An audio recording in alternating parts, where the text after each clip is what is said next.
If you're making a glass project like a sun catcher or wind chime, you want to hang it.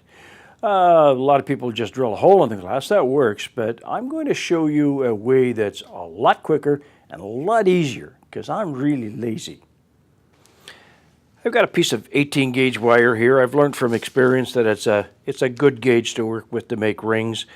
Thicker is too much of a problem to include between layers of glass, and thinner is insufficiently strong. So I'm going to just wrap this around something to make rings. Now I could use a Sharpie, I could use a pencil. In this case I'm going to use a little piece of wooden dowel. It could be anything. You could use bigger if you wanted bigger rings, or use smaller if you wanted smaller rings, whatever you want.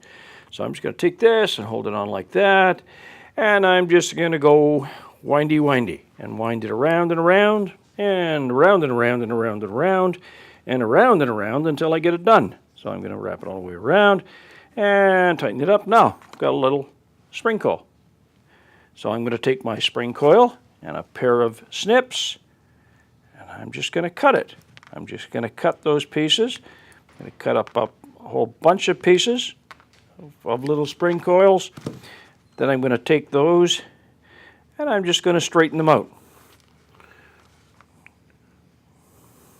Bend them to straight. See? So I've got a whole bunch of little wire rings I can use to put into stuff. Okay, so put those aside.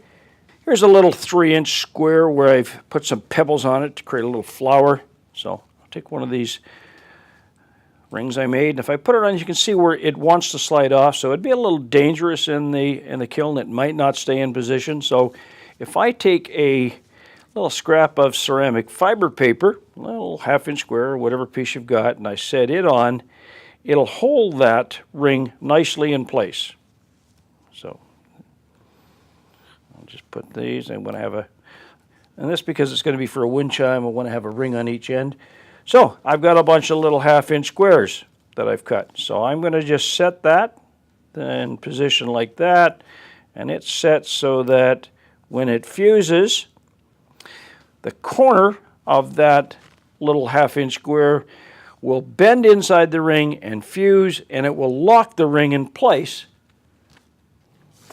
Again, I'm going to try another little one. Here I've got another 3-inch square. There's a little starfish I made with freeze and fuse. So same idea. I'm going to put the ceramic fiber paper on the corners, and I'll just put the ring in place.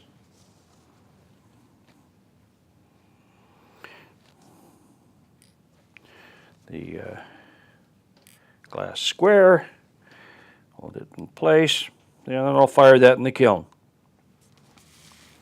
There's the little pebble flower I made. You can see it just hangs nicely on the ring. There's the starfish tack fused on, same idea, hangs beautifully. Here's some wind chimes made with fused on rings and pieces strung together with pieces of chain. These were done not with fusing glass, but with scraps from stained glass projects. As long as the squares used to hold the wire rings in place are cut from the same glass used as a base, they'll be compatible and they'll fuse. You can also do this with float glass to make sun catchers or wind chimes.